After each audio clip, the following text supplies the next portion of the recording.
Hello, everybody. Hi. Thank you guys for coming. I really appreciate your guys' presence here. I'm really excited to have this conversation. We have some really amazing artists here tonight. We also are really excited about. We have Julie Patton, who's going to be leading our conversation.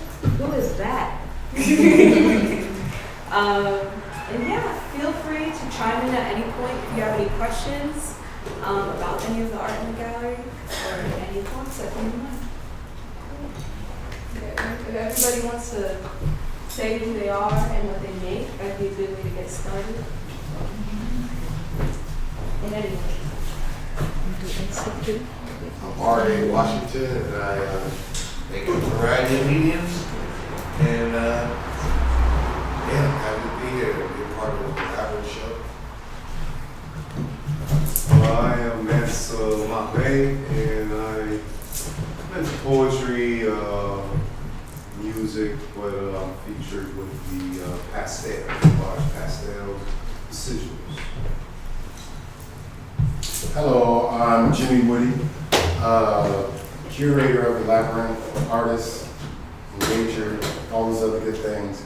I could say more, but I'm not going to run long. I'm going to allow these people to introduce themselves as well. My name is Alejandro. I'm an multimedia artist. I have my own business, ALJ Visuals LLC. I do graphic design, photography, and a lot more stuff. Hi y'all, my name is Jurnee Ta'Zion. I'm a Cleveland-based multimedia artist, curator, muralist, community engager. I do it all. I'm George. All right. Hi, George. Some people that are going to be joining us in a minute is Suhayla The Artist, who's also a fellow artist. And also another person that's a poet that performed during the Labyrinth is Jewel. Hopefully we'll have Sylvia with us. My name is Gal. I'm the gallery hands for this show, and I also produced 2 of the paintings on that back wall over there. Yeah, I'm happy to be here.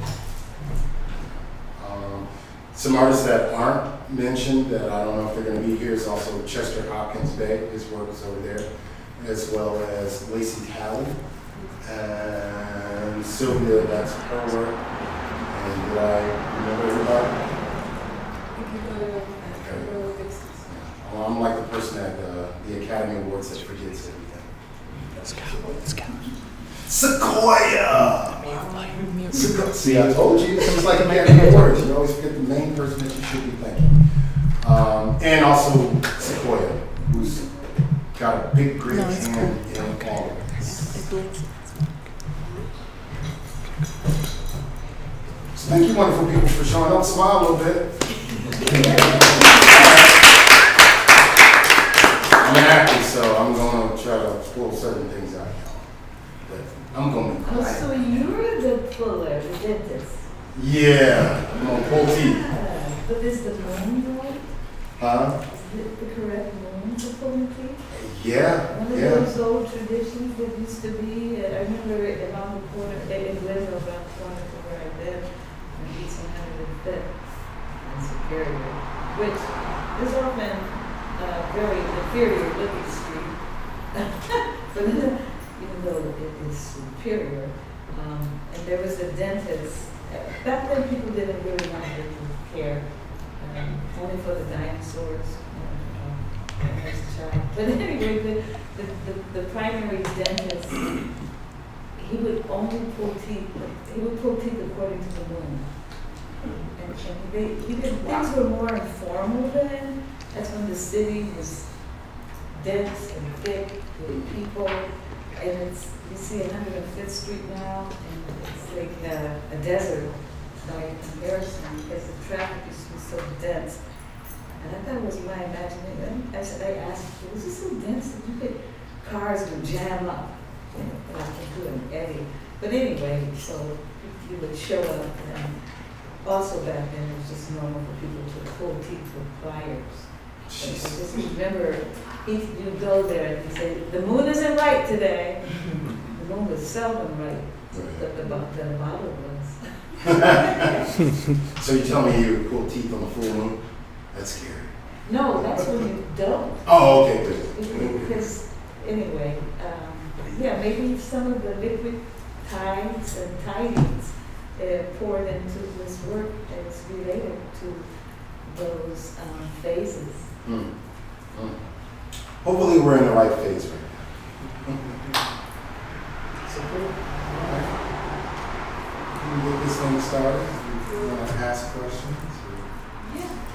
Do you have any questions that you were hired for?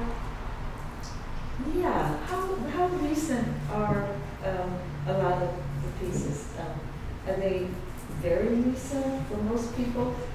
But recent is relative to the fact also that when one is creating, you may start something and keep going back to it, and even if it's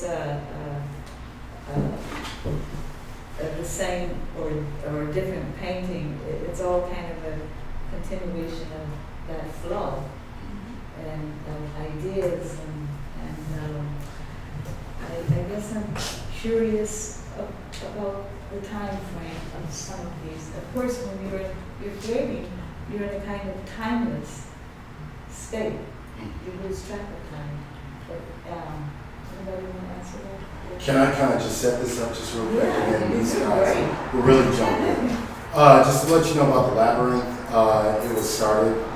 It actually came from New York City, because I used to go to Columbia University. I used to go to a place called Thought Forms Underground, and it was down when we were talking about Tribeca. What year is it? This is like late 90s, early 2000s. Oh. And so like in the warehouse district, like in this building, we would go down into the basement, and they would do a once a month thing, and it had visual artists, it had a nice little stage, and it had people that would sell like vegan dishes. So that was its essence, but really, to me, it was like the vibe that was curated, and it was a space where here I was in grad school, and I'm standing right next to Erykah Badu before she really blows up and becomes Erykah Badu. Then come back the next month, The Roots, before they blow up, are performing. D'Angelo, all these people were just all hanging out, but whatever they loved about it, it was like, there was camaraderie, and there was no kind of, moving on there? We're getting a more secure seat. Oh, okay, nice. Why you tell us about it? Yeah. Yeah, but it was really more so the vibe, in that people would just come back each month, and I just was like, oh, I really love that. So when I moved back to Cleveland in early 2000, I had my father's building, and I wanted to make it into that people know Philly culture, like where Roots and all them came from a place called the Black Lily, and I wanted to do something like that. So I reached out to a few artists, and actually one of them to my right was a part of one of the first Labyrinths, and just wanted to do something like that would make Cleveland a little special in terms of the art scene, and just get people to collaborate. And I had a space. 18 rooms had 18 different themes. And so literally I would... What street was East 138th and Harvard, right across the street from the old Jenks, and they moved it up the street, but there's a park right across the street, and it was my father's building, and most people that would drive by it would be like, you would not know that there was this set going on, which I love, but when you got into it, you're like, oh my God, there's all this different stuff.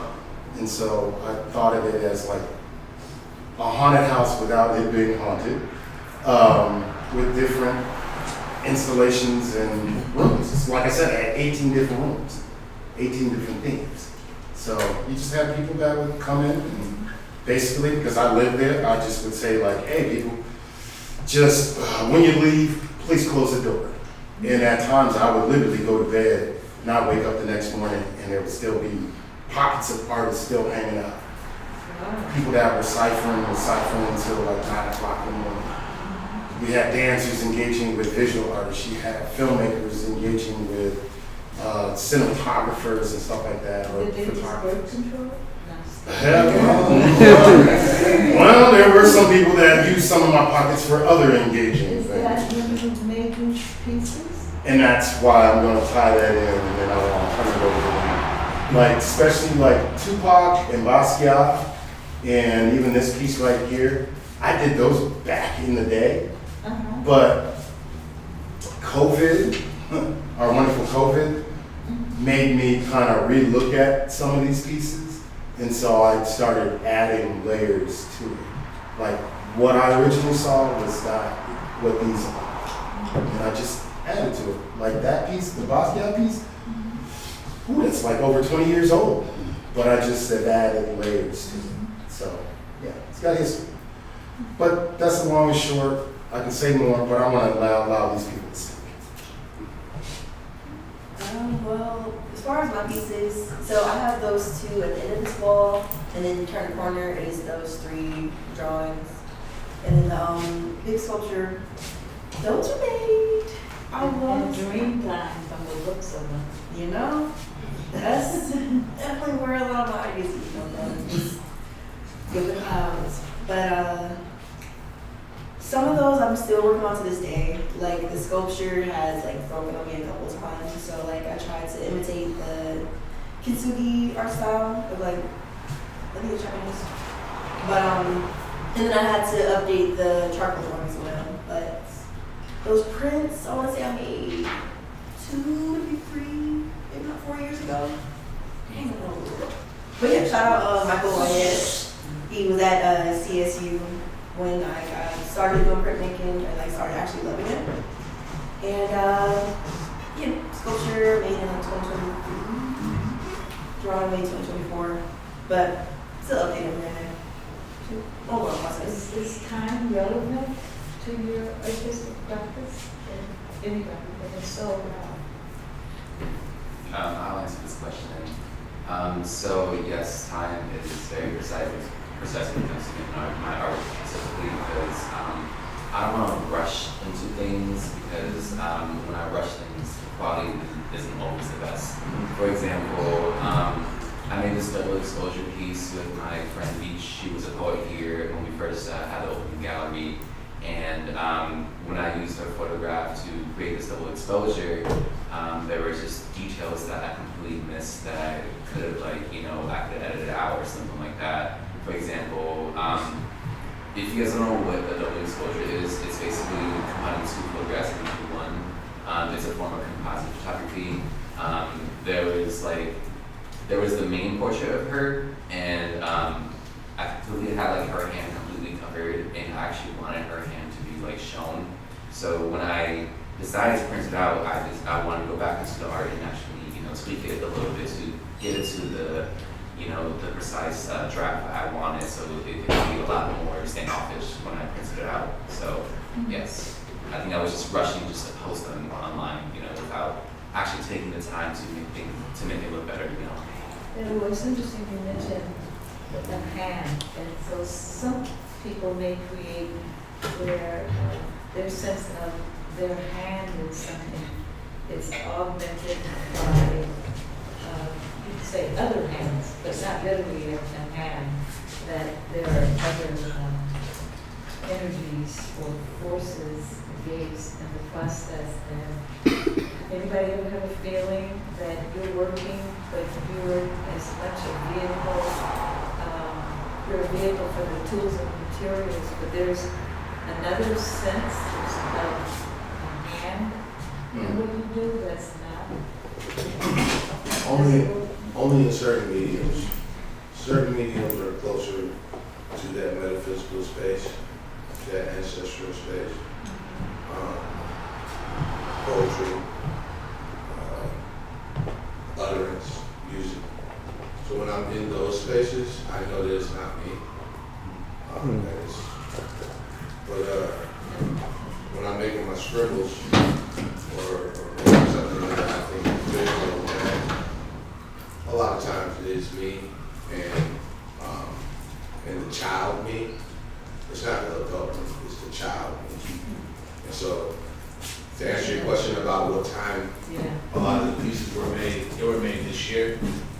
And I just have a rule for myself after these, after you do it for a while, you kind of have to set it up so that you're still engaged with it and that your ambition falls away. Well, I just try and show what I'm working on currently. And then I look at everything as like, oh, let me see your sketchbook. Oh yeah. And that way I could value it as the process more so than its commodified part. And one of the pieces, a young man named Vega, whose mother's in the show, he helped me make one of the trumpet prints. And you know, A, I don't think he'd ever touched a trumpet. And B, I don't think he ever used it to make a print. I mean, of course, he'd never touched one. So like to have that moment with him on first meeting, we never met before. Like, so I meet him, because he's with his mom, and she's setting up her stuff for the show. We've never had a conversation. I don't know her. I don't know him. I just met him. Yeah, I met him in my child's pose too. He recognized that I was chilling, like, you know, and we bonded over that and had that moment. And I think like a lot of times we get so ahead of ourselves as artists, trying to explain what we do or earn enough money to eat by using it as a commodity, as capitalism has kind of like taught us to do. So you need those moments. You need to look at your practice as a like prayerful, more meditation, or you'll lose yourself. You're not going to get the food. The food's not coming in that way. You know what I mean? So if it's like, okay, it's not coming. This is set up for it to be like that. Like it's consumer capitalism, and the consumer is not getting paid. You know, eventually that system's gonna fail, right? So let's try to keep some of that stuff in mind. But as far as time is concerned, I think about when I was in that building, it was very important to be like 24, 25, 26, and be in that sanctuary space. And if all of us had the vision that Jimmie had to start and initiate it, we would have poured into it and it would still exist. You know? So that kind of points to why we're here, because like some people got together as a group and poured into something and was able to sustain it over a period of time, and then here we are in Zygo having a labyrinth. So when you think about time, that's what I start doing. I was going to say one little thing. Oh, no. When you say ancestral, like that piece, all four of these pieces are taken from my father's building. My father's building was demolished back in 2020, but some of those pieces were actually in his building. And I was like, oh, I'm just gonna play around with it. But that big long Basquiat piece that was sitting there as like a door to keep people from breaking into my father's place. Well, that's interesting because Basquiat in the East Village of New York, there were a couple of apartments with doors that he did. So, yeah, in fact, I don't, they kind of published everything, including torn out the pages of his diary to monetize every single page, you know. And how would you feel about that? You're a poet. If after you go to Saturn or wherever you headed, and someone, a curator, got a hold of a journal of yours, and every little scribble, even if it's a dot on one page, you know, enters the market. Well, for me, it's always been about the ability to transmute emotion, to invoke emotion, in terms of those who are exposed to the arts, especially with poetry, you know, word choice and various devices, alliteration, forms of sustinas and all that stuff is created to inspire individuals who are exposed. So for me, having a desire to do a little more with the page in terms of poetry, I found sigils to be something that is magical and something that is and a controlled abstraction, you know. Because I had the ambition to become, I have the ambition to get into the visual arts and not really knowing how to get into that. And for me, turning my poetry into visual arts is the best way. Is that your term, sigils? Yes. How do you spell that, and what is that word made up of? Am I supposed to be doing what I'm doing? Yeah. No, you good. Well, sigils is S-I-G-I-L, and it's an ancient technique. It's more of an esoteric approach to manifestation. So the words and everything that we come up with for the sigil represents our thoughts, but the actual product or the end symbol, it helps to manifest. So those two of the paintings over there are dedicated to various zodiac signs.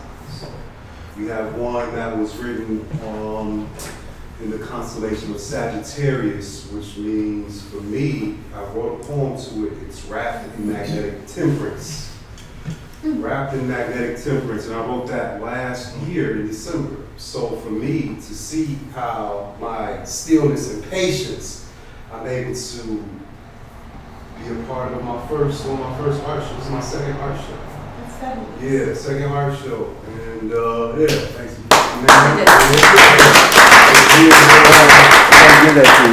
There's another one dedicated to Scorpio, and it's forced to ascend. So in those times I had to find myself, and Scorpio represents rebirth, death and rebirth. So, this is something that I go through often in terms of refining myself and refining my approach to life and to the art.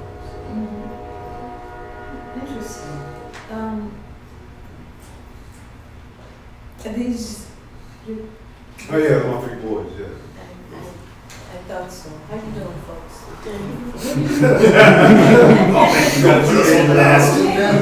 I don't mean to put you on Front Street, but it's nice to see you here.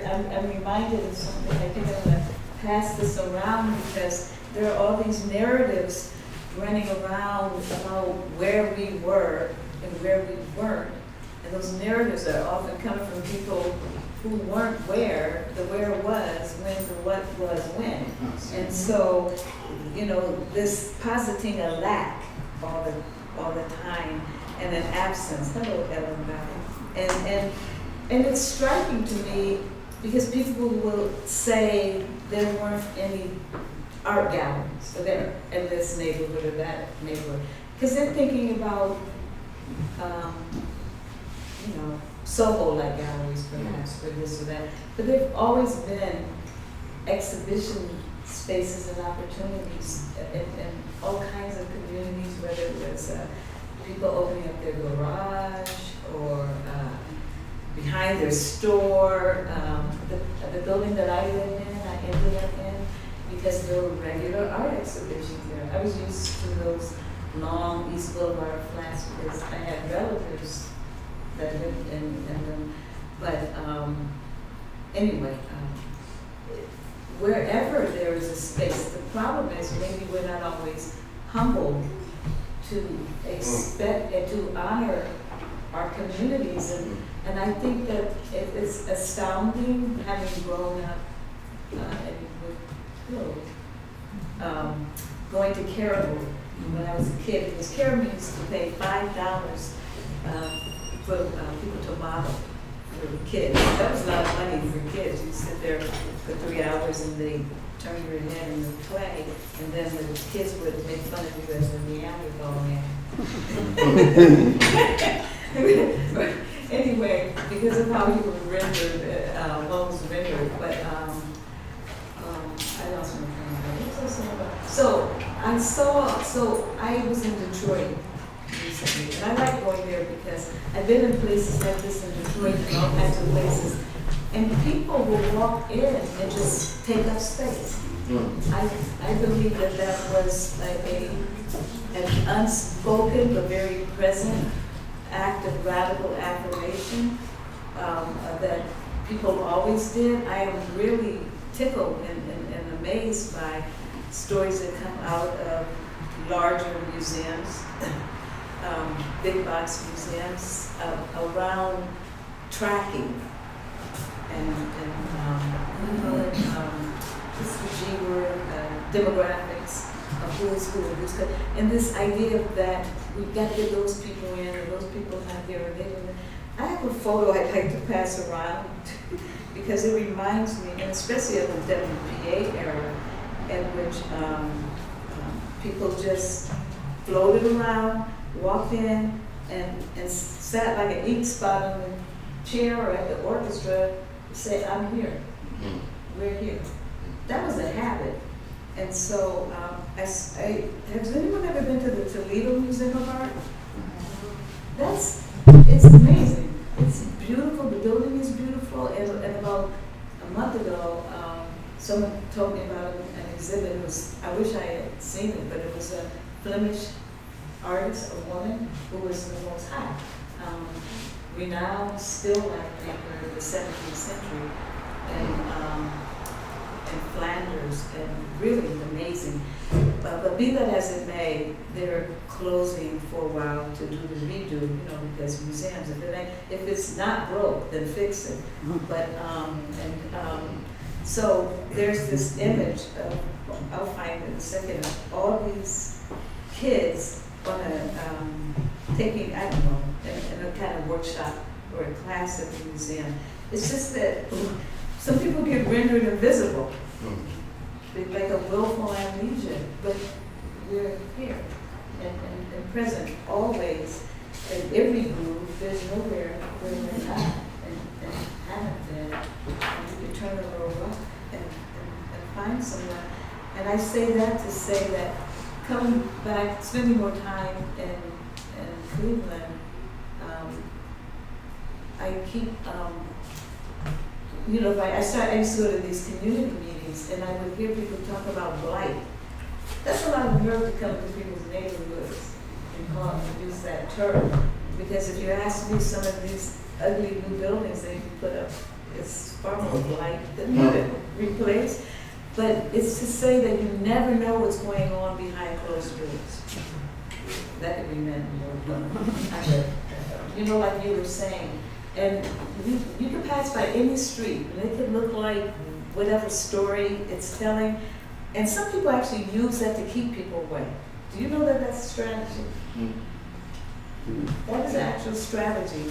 If you are not protected and you're living in communities where, no authority figures or the city money is helping to preserve your community, you got to defend yourself. So I ran into a woman, and her house, I'm sure you've seen it in Cleveland, because it spills out into the world. You don't know where her house begins and where she's living, but it was as a result of being continually robbed. And so that's a great installation. She's not called an installation, she created this great illuminating installation and has been able to find peace. And I thought that was interesting because I've had to employ similar things. So in other words, you could purposely create bad art for another good. Yes. But it's funny when you say like blight, it's like even like Jurnee, I know, has been a part of it and stuff like that, where they're doing work over in the part of Cleveland that they're doing murals, in places that for some people of color, we might feel like there's not enough activity and like to create art in a place where a lot of people just think it is blight, it is whatever you want to call it. I think it's really important, especially when Cleveland is 49.6% African American. It's like those are the numbers, but we have these areas that just don't have enough activity. But it's great You're not that, pedestrian. yeah, but it's great that artists kind of create that opportunity and intersection. And invite the real estate into the place. Yeah, so, That's, artists are not saviors of worlds the way we are often hyped to be, because Soho would not have existed if it wasn't for the artists. it's Tremont. That's everywhere. Claymore. So artists, Say that all the time. Or like Claymont, you know, there was a filmmaker that came from out of town from Hollywood and whatever. She put like a French name to all these Cleveland places, and she was like, "Yeah, I'm gonna hang out in Claymont," and I was like, "Tremont?" She's like, "Yeah," and then we went to Solon. I was like, "Solon?" And then she was like, "Carnegie," and I was like, "Carnegie?" You know, she like put a French twist on everything in Cleveland. But I want these people to speak, and what I do love about what I do is, for me, I'm not trying to be pretentious. I'm not trying to be like, okay, what kind of art are you doing? Does that fit my need and whatever? I just really want people to showcase themselves. And I say that to allow these people to speak. And who's this person that's sitting right that's next what I to was us? wondering. I hope you have what's the name? Are you about to incriminate yourself? No, I mean, define information. Oh, he was talking about Bach. Oh, please, you must have. That was your child. Yes. Yes. Scout told me about that story, and we all know that if children's art was not separated from adult art would have a hard time holding the candles, just like that old adage about performers, don't perform with children or dogs, then we still the show. That's so that was just, Yes, that's my. he had a lot of nerve if his name is Vega. Yeah, he's full of life. Anywhere he goes, he's that way. But I mean, I take pride in him being a reflection of me. You know, if you know me, you know I'm gonna be outspoken. I'm gonna tell you through my artwork how I feel. You know, I don't always have to verbally explain it. Sometimes. Get me on the microphone. But yeah, Suhayla The Artist. Sorry, I didn't introduce How myself. do you spell your first name again? Suhayla. Suhayla. Yes. One H at the end, thank you very much. But it's an H at the end of all my names. Anyways, what was the topic of this discussion that we were building upon? Just talking about the intersection and creating opportunity and what you like to showcase in your art.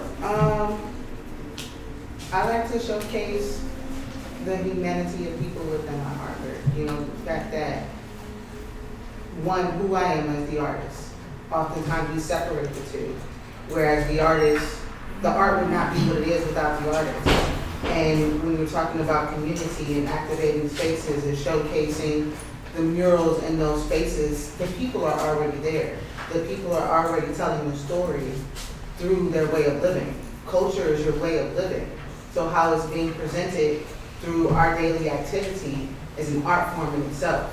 But then when we have the ability to create it into a physical manifestation or a verbal manifestation and showcase it to people to be more interactive with it, then it becomes more community.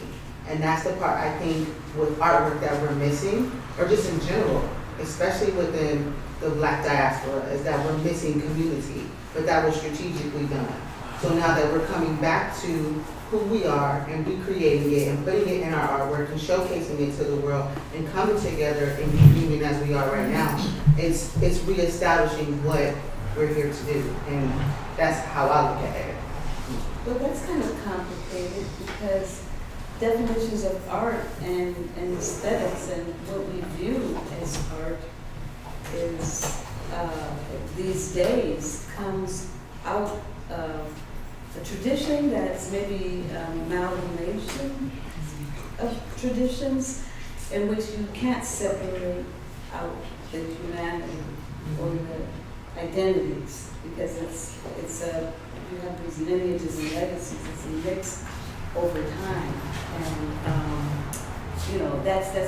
that's when I first asked the question about the time frame. What was on my mind was how many of these pieces were created since October 7th, and and what it was it like, or did it change, or how did it impact people? Because every day I'm just totally freaked out and stunned by the silence, and that we, no matter what our identities are like waiting for something, a signal or something.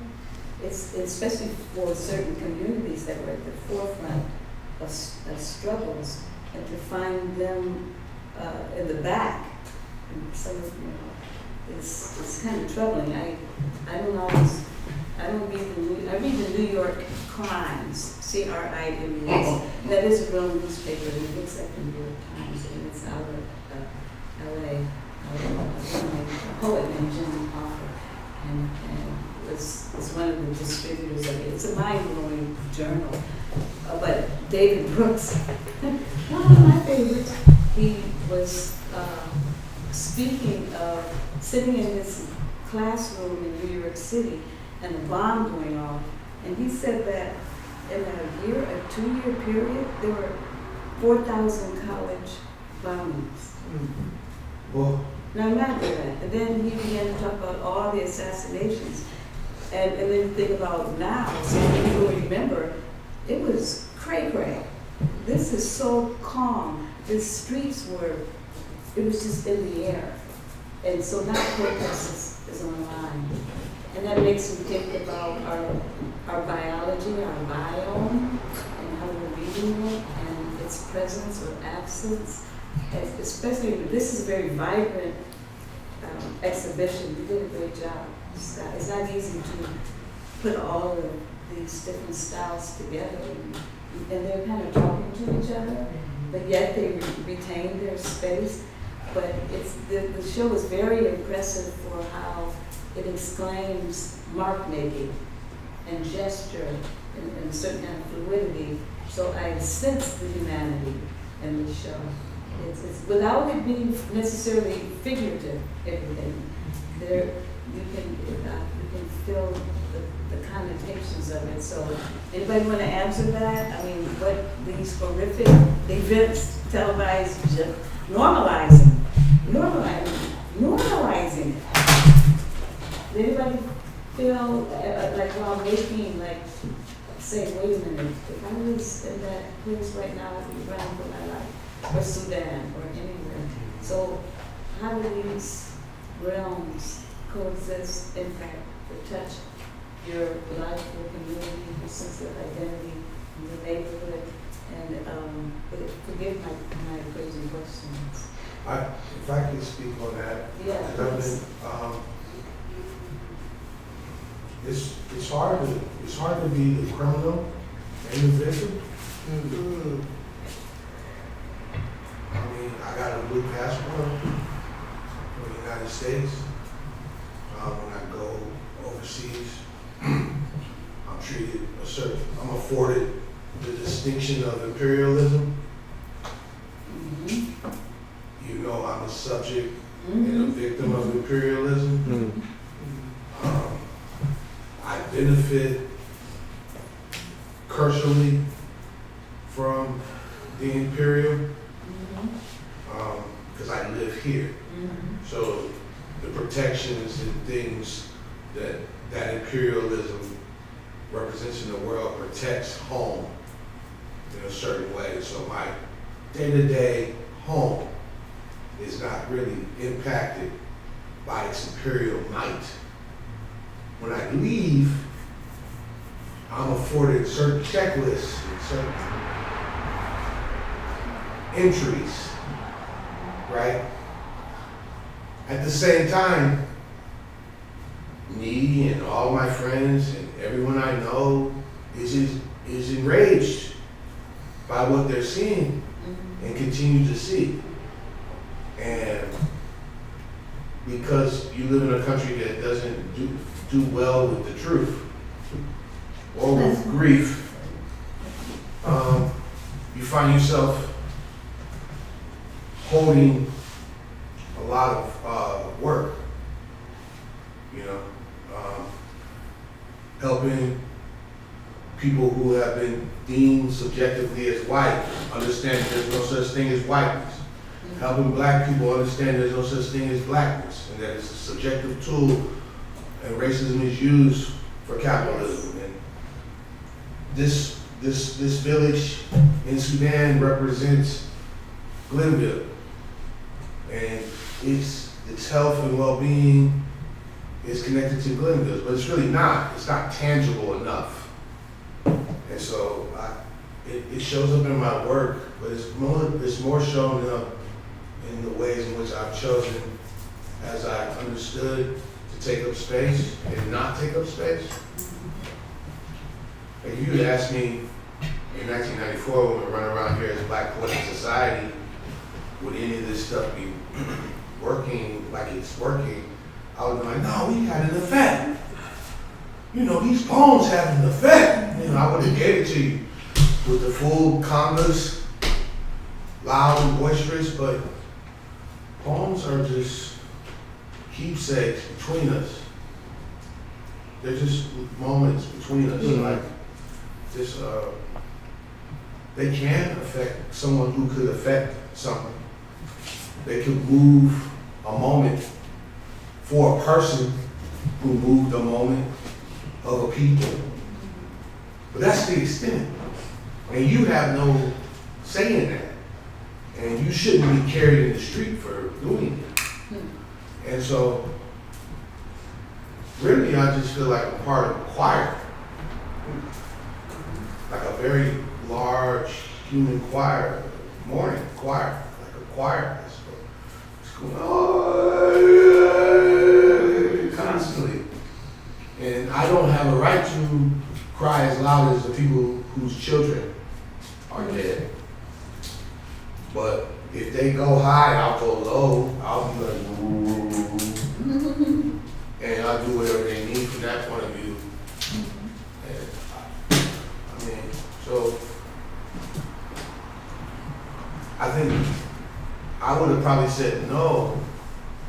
I say no to certain things, but I've been trying to say yes to everything.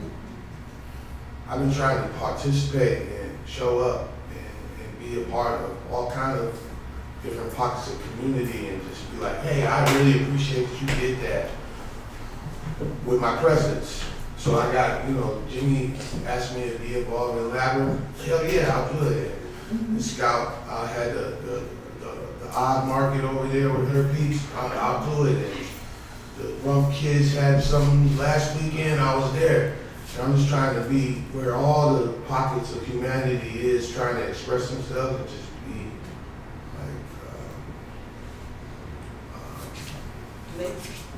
like, just be pleasant, be alive, be grateful to be here, and like hopefully like just reflect that gratefulness, because like I don't really know what it would be like to get bombed. That's crazy. When you really think about bombs falling down, like what, bomb? You know, I freak out when people crash into each other on the street, like in cars. Yeah. I be like, oh, you know, and like you talking about bombs, Okay. It's crazy. and you know that you are part of the engine that helped sell them. Yeah, it's true. Very interesting. And you're into it? I'm Julie Justice. I'm a poet.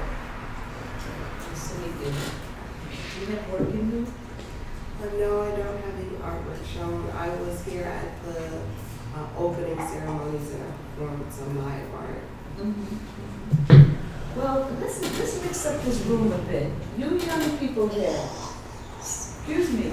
Hello, you. What's your name? Dakarak. Say that again. Dakarak. Dakarak? What are you looking at? I'm watching YouTube. What's on YouTube? I'm watching a video game. You can do that anytime. You mind turning it off? Thank you. You're very polite. I was thinking, I'm just curious through your eyes. What's your name? Peekaboo? Who? Deny. You mind to come up here for a minute, you three? I don't mean to pick on you and you two. You're the big kindergartner with that cap on. Come up here. No, I'm gonna pass. I'll let the kids come. How you doing? You did good. What do you, what? Talk to me about what you see in here. Any of your free. I don't mean to put you on the spot. What's your name? Very, very visual names. Paints around it here. Can you speak a little louder so I can hear you over here? I see paints around here and I feel kind of thirsty.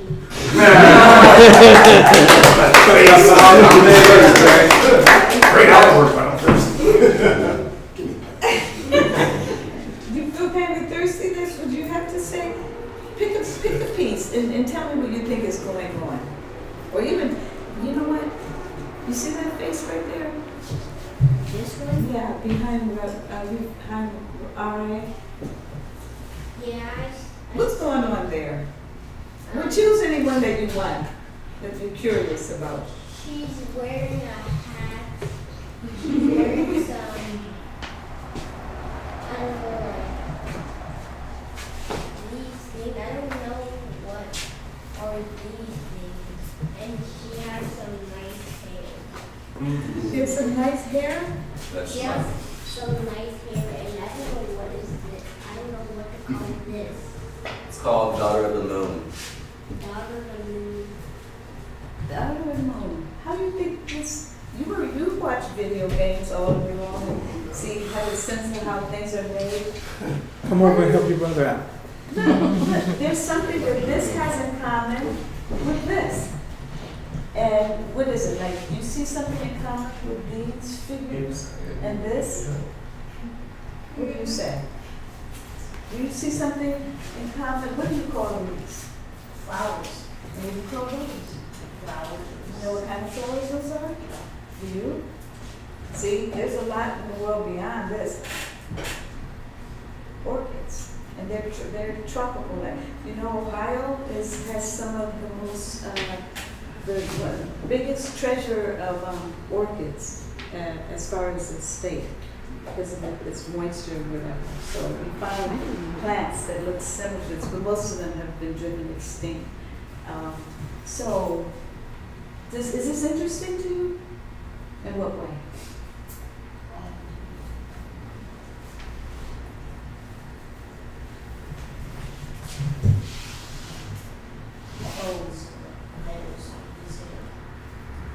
Mm-hmm. And what about these circles? What are those circles about? They're just geometric tribal patterns that kind of match with the culture that's going on in the image itself. I can explain a little bit more. Let me explain the Daughter of the Moon. Mm-hmm. So I am a Native American from Central America, specifically Honduras. In my tribe, from my father's side, we are the Lencas. A nickname for that indigenous tribe is people of the jaguar. So if you take a notice, right behind the moons, there are these two big cats. They're not exactly jaguars, they're actually snow leopards. I photographed these big cats in the Cleveland Zoo, and the snow leopard was the closest big cat I can find close to a jaguar. And the moon, for our tribe, we actually view the moon as something spiritual because we have a connection with Mother Earth. We view the Mother Earth and the moon as like a god because they provide us guidance for agriculture and the spiritual connection that we have with it. So we view the moon as sacred, kind of let me interpret this as Avatar: The Last Airbender, where the waterbenders, they get most of their strength from the full moon. It's kind of in tie with how the Lencas view the moon as well, as giving us the strength and power that we need to feel ourselves spiritually, and also use it as guidance to help us navigate life. That's beautiful. Yeah, so. That's the moon. And that's actually my cousin. So she was wearing this rainbow poncho. I host events where I actually unite people to wear clothing that represents their cultural identity, called Cultural Content Day. And I just wanted to give the people the opportunity to like express themselves culturally while also like teaching about different cultures around the world. So everything that you see in that picture right there has something to do with my indigenous tribe. As far as the one with the tiger, I call that Earthbound Grace because we are all like connected with Earth. As far as like people, animals, and trees, flowers, we kind of give like grace to the earth for giving us life and land and somewhere to live. So that's why you see the people just like in a prayer mode, like and there are multiple photographs combined into one. So like each element you see there is from different photo shoots. So like that forest was shot at Bay Village.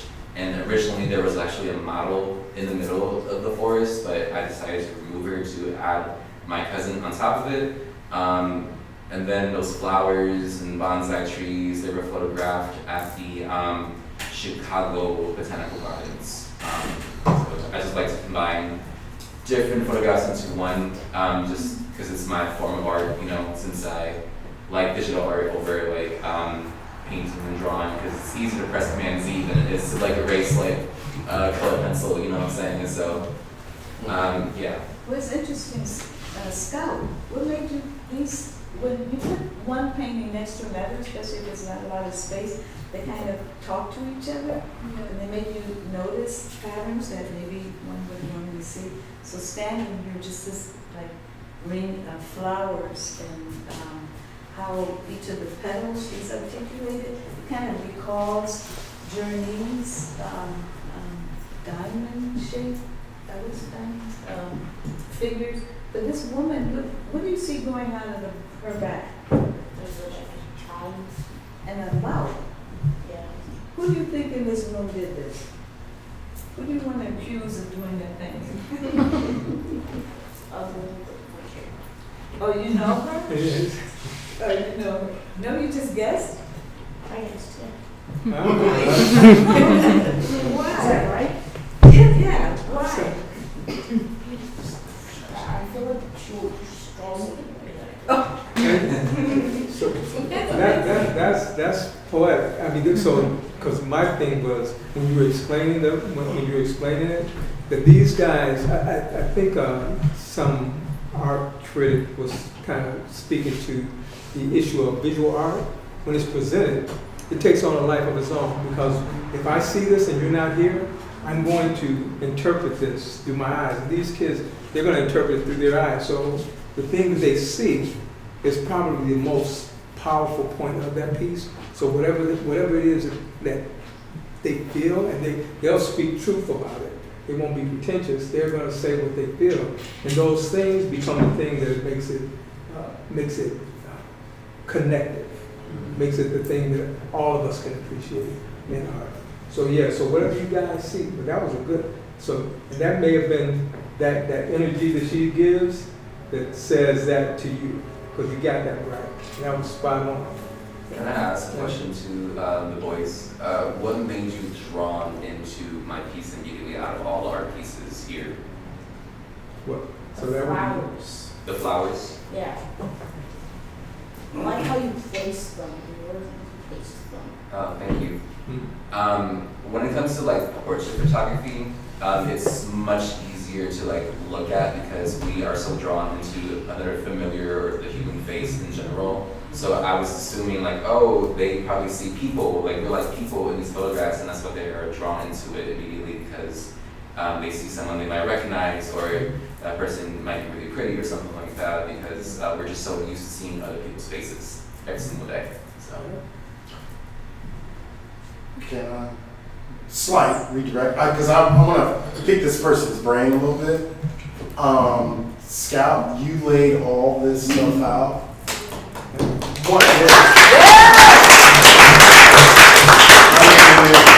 I'm honestly blown away by how you put all this together. Could you tell us a little bit and how you did all this? Yeah, so I thought about it mostly using color, and then also trying to think about like what I understand from the individual artists and what they're trying to accomplish. And that's how I've tried to pair people on the wall, or in some cases, like, have people just completely stand independently, like I did for you, Suhayla, to make sure you have your own space. But I think my favorite wall is probably the one with R.A. and Chester on it in this next room. I think that's the best example of how I wanted to use color. How on R.A.'s centerpiece, it just kind of like comes up from within the yellow, and then I separated it based on the color. That's mainly what it was. Color was my Oh, I had no idea. That's interesting. Yeah. But just even like looking at your piece compared to Lacy's, Yeah. it also does the same thing, and it even flows into Mansa's Yeah. piece as well. Yeah. So, yeah, I just want to hear your thoughts on it.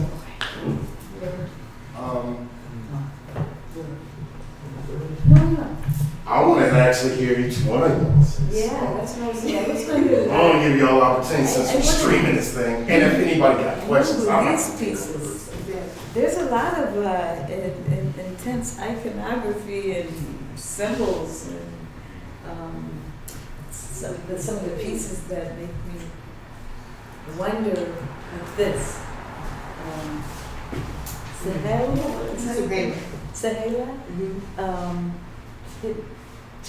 Can you say something about this? It's interesting. Because it's painted white, it makes it seem light like a paper plate. And it reminds me of those embossed, but I know, and even but I know it's heavier than that. Yeah. That's like a real trick of the eye. Anybody else feel that? There's a lightness to it, but you render it anyway. Yes. Okay. So that piece, it is a silver plate, but I painted it white because I wanted it to be as if the space that majority of us are in, the majority of those around us are white. So when we come to checking your privilege, most oftentimes you hear that towards a white person. But the point of that piece was not particularly for any white person, it was for everyone. So when I chose spoons as a measure of privilege, it gave you a different connectivity when you chose which spoon would be more relevant to you. So each spoon represents something different, and the essence of the first one is more so crumbs, but it's a crumb of each. So if you look at a spoon is something to hold some form of soup or food or something to feed you or nourish you. If you don't have one of those, you're not being nourished, you're not being replenished, you're not receiving. But then you have different sizes of the spoons and different types of spoons. So if you look at the spork, you can only do so much with the spork. You can pick at something, but if you really wanted to hold some soup, it's not going to stay. If you look at the big silver spoon, that's typically a identifier of a higher level of privilege. Right. The metaphor behind it's a higher level of privilege to have a silver spoon. But then you have the little itty bitty gold spoon that is more so like a teaspoon or a baby spoon that you're only getting so much at a time. So I would showcase this piece in different places to have people check their privilege, see which one they identify with, and really get a gauge of that person's mindset, because it forces you to interact with it, and then start to see yourself and how you project your privilege. Because we only think of privileges in skin tone sometimes, but it's so much deeper than that. And if you look at the little gold spoon, it may seem like it might be the most and lacks the most value in size, but gold is the most value in monetary, but also across that spoon, hidden, it says knowledge of self. So that slow spoon feed of gaining the knowledge of yourself is a privilege to have in itself, especially as an original person or a Black person in America. Well, that's interesting to synthesize all that. One. It kind of reminds me of it's like a surrealist piece in some way. And there's a lot of surrealism going on in this room. Yes? Well, I just wanted to add to that piece too, that for me, yeah, I love what you said. The other layer, because you have those little pieces that are there, they're disintegrating to me, so it also speaks to, sustainability. It speaks to the materiality that this is all temporary, and everything goes back to something. You know what I mean? If not to the earth, it goes back to its original form. So that's, the part that I'm giving. You kind of bring me to an important point. Yeah, go on. And so with that being said, so my thing when you said that was the fact that in a lot of African cultures, they eat with their hands. And I thought that was in terms of the humanity of all of us who eat with our hands, is that thing, the spoons are almost irrelevant at that point. They become, those values that are given, but it kind of speaks to the I guess, the complexity of our lives in this sense that, we think that we're doing something by eating with a spoon or with fork, but eating with your hand is probably the most nutritious way to eat food. Yeah, So in taking away the pretense of all these stations, from whiteness to being born with a silver spoon to even having gold, is irrelevant, because those seeds or those crumbs are the most important thing, because it's the food. Yeah, so. yeah. It's cool. Speaking to the young folks in here, that includes anyone. I know you from age is relevant. Why you look away from me when you say? I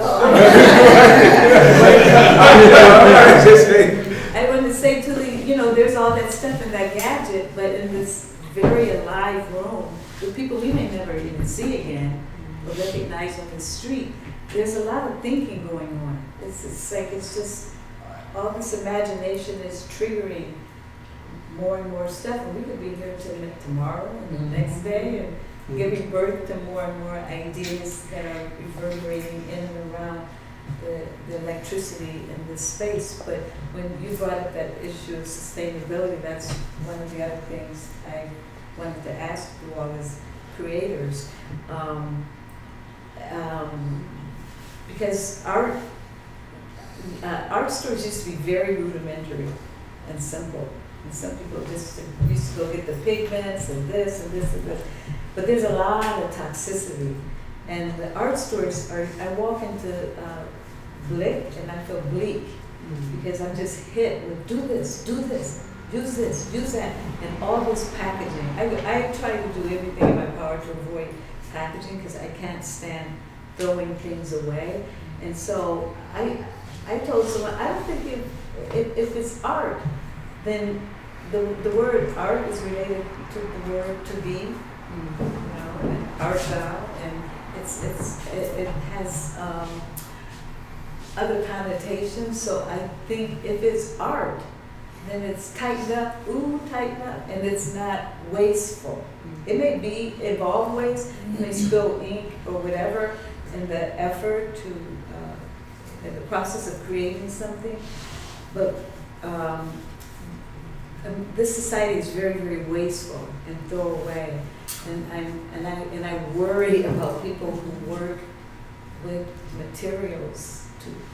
If you're thinking about the toxicity, and then also what's being tossed, and is there a way to? Of course there are. You can go get what do you call it? Monkey balls, green walnut, and make ink. And do these things, or collage. How many of you think about or concern yourself with because a lot of paints aren't pretty, and they don't have a pretty history. Look at Sherwin-Williams and the history of today. Okay? Look at the amount of artists who die because of the materials they work with. And it's related to the petroleum industry. And so, but oils in the past, like if people were doing oil painting, it was related to linseed oil, which is related to flax. And do any of you feel compelled to research or get closer to, or to get away from supporting the oil industry? In the art industry itself, the art world is really is always connected to war and bloodshed, as well as beauty and all these profound ideas. So it's a mix. It's a mix. Hey, so you're asking us if we're Poisoning yourself and poisoning the earth. It's just, I think that, well, I think that's an interesting thing to pose us, seeing how we're all of a marginalized population in the middle of Cleveland.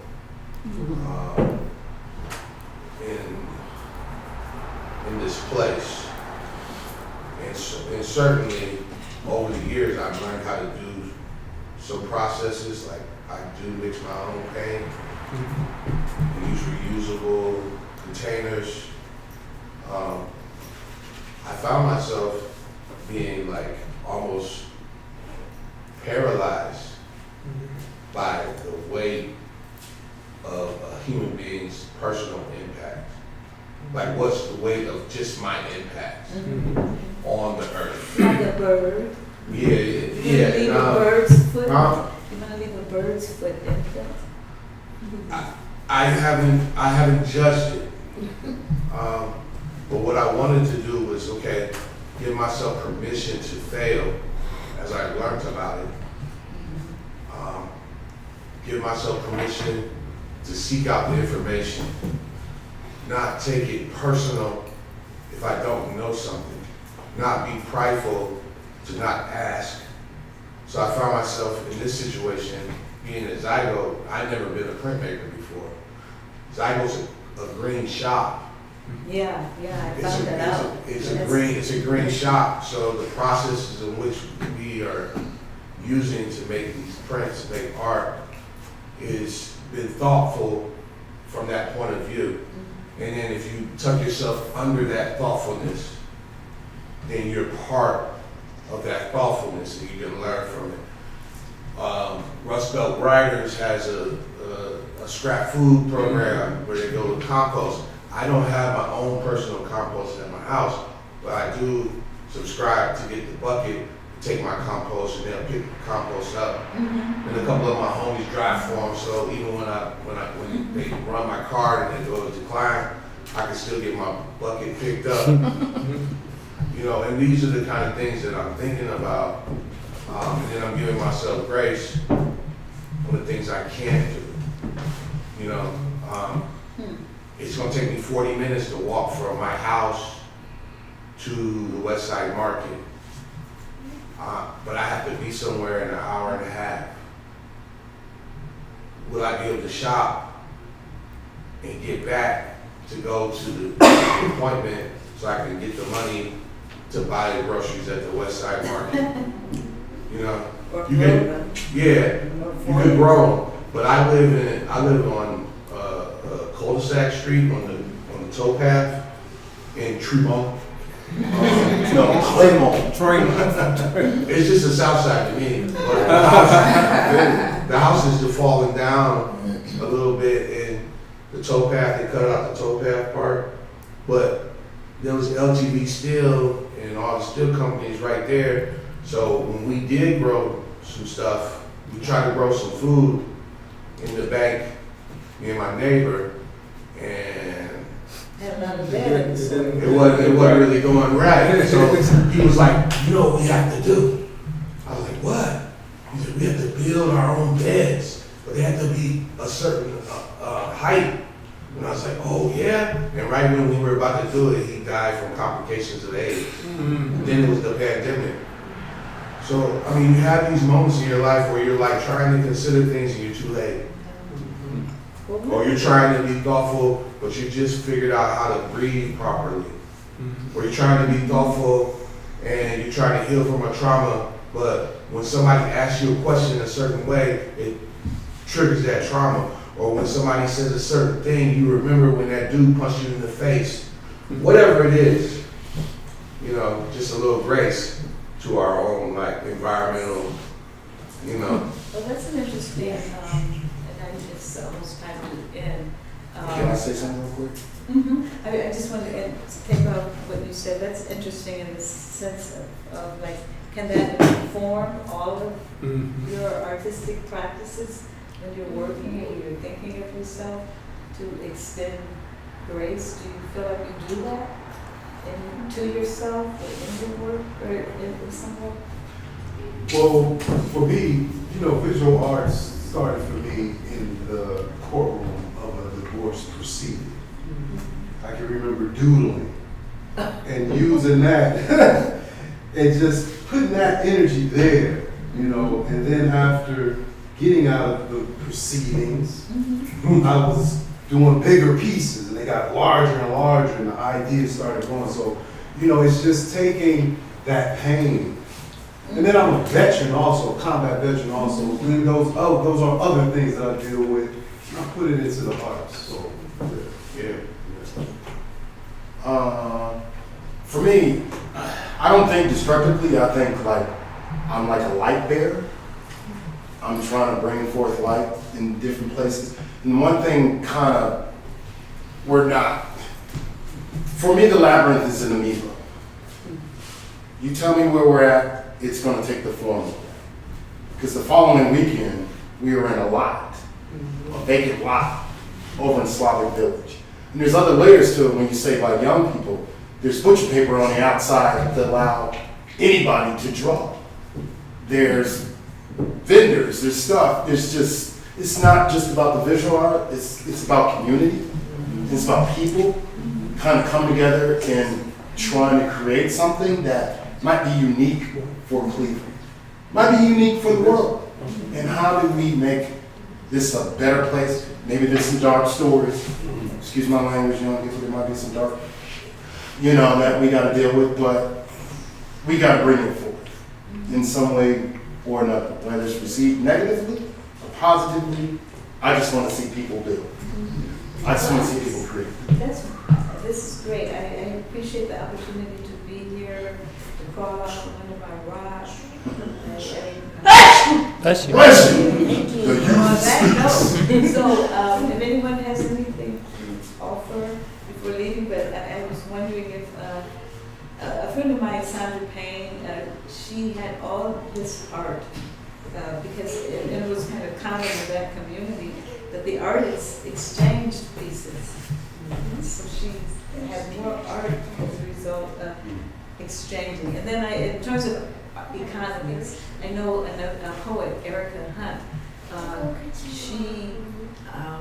any money that she makes for like a poetry reading or a little bit here, a little bit there, her poetry money is sacred to her. So she would always take that, whatever she made off of her art, to buy other people's art. And so I don't want to put you on the spot and say, hey, we'll stand in front of something that you'd like to swap or exchange, but I'm just going to open up the room. I have a lot more to say. I'm very intrigued, especially by that first mask there. I'd like to ask about pricing and some of these things, but I have a comment to add to the story that you just told. Even though I don't have any art present in the room, the other part of me being a poet is I am a creative supporter. So I do support those that have arts in various forms and do creative works. One way that I do that is, yes, I do use funds to actually purchase art. Jimmie has had the pleasure of being at my home. And I think your room is a museum. I got about 40 pieces of either print or original works of various sizes and mediums. That's not including, far as authors, how many books that I have from fellow poets. I think I'm probably reaching about 50 books at this point, and the majority of them are signed by the author. When fellow artists have events, Alejandro was talking about cultural, I finally had the time to go to one. And on the days that I couldn't attend in person, I reshared his event on my social media page. the Labyrinth that Jimmie was talking about last weekend, and that was my birthday weekend. And so I got to participate and celebrate and bring a community out there. And so just for me being present in the room, and even if you can't be present in the room, sharing information that the room exists is another way to support.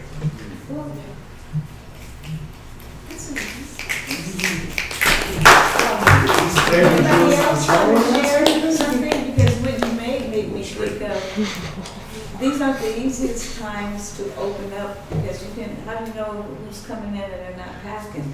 I mean, these incidents, I mean, we don't, incidents all the time going on, and so it's not as easy to open up these days, so it takes some courage. When you said that you woke up and the artist would still be there, that's very different for me as a woman. I know there's no way I could sleep with an open door and not, so there are these vulnerabilities, and you know, like the surfaces of that you're working on, canvas, it's just like bones with skin over it, and papers. These things are really fragile, so you have to approach them very delicately and sensitively. If you start beating up and slapping, but you get my point. Yeah, I say this, in that openness, also I held Labyrinth, and 3 days later my place got burglarized. Completely wiped away, and it changed who I was. But I realized I can't Jimmy be. Kimmel was changed. Yeah, I can't live in that space, and so that's why it's come back. So when people do these defeatist things to people, and often the people who are doing some of the most healing work, then do you get this thing where I'm not going to let that stop me? Can't let it stop me. Or do you take it as a lesson learned and then? So do you think that? Jurnee wanted to speak.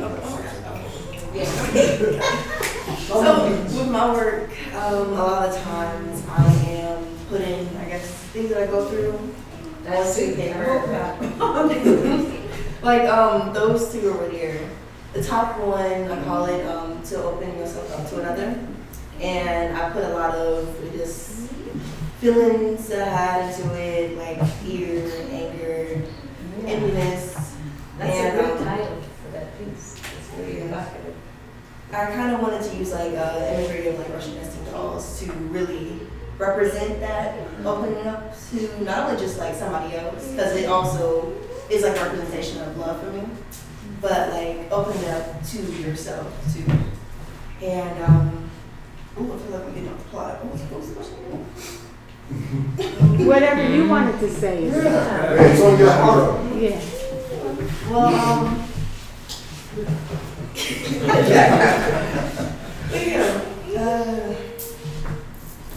I picture you having notebooks that you just draw and draw, and just doodle or keep going. Do you? kind of. Like you just hit it when you get the feeling. I will say like I write down ideas a lot, or like I use my voice notes a lot. But I low key do be feeling like I have imposter syndrome because I don't draw as often as like I feel I should.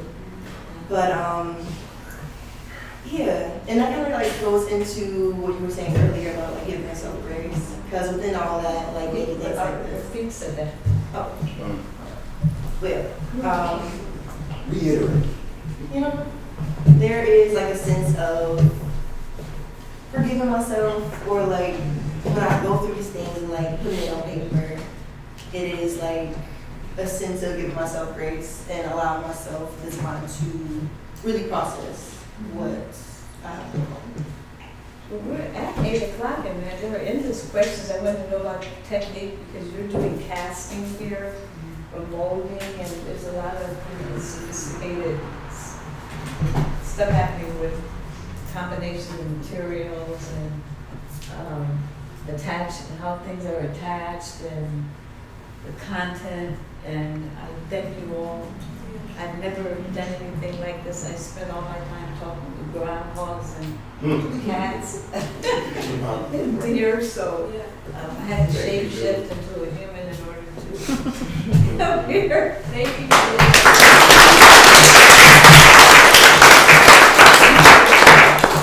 Julie, are you gonna be any place else this month?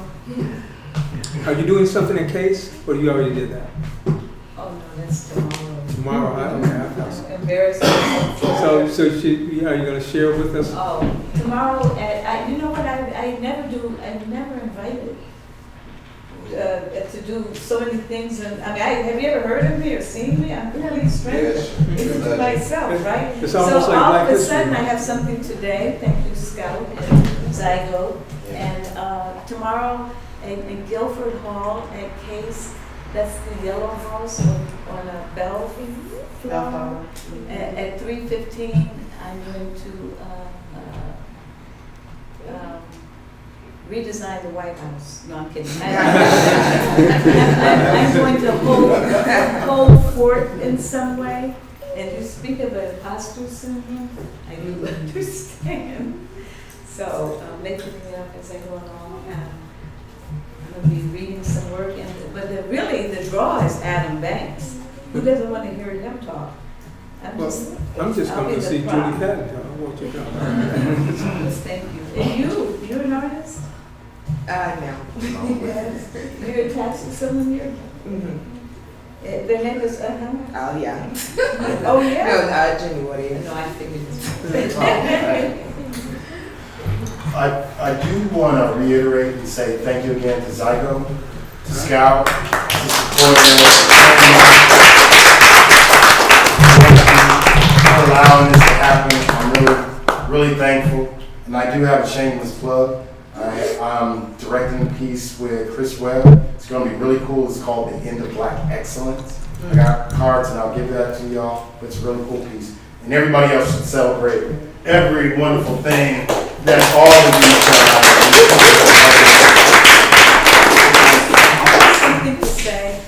I have space in the building, and it has a pretty decent size white box, and so I don't really have the time, and I'm not really in the curating phase, but maybe we can go from here to there. Some people can, then you can have an individual show or something. Do you want to run it? I'll do my best. I am a people person. I'll put that out there. And thank you, young folk. That's one of the things I missed, is the intergenerational. That was an aspect of the Black arts movement when I was a kid. In fact, I remember just being in other countries, kids be having their own separate party in the other room, right? And the adults, I thought, but somehow you get to the big global cities, and it's supposed to be all 20-somethings, or everyone the same age. So bringing the kids is part of the flow. Thank you.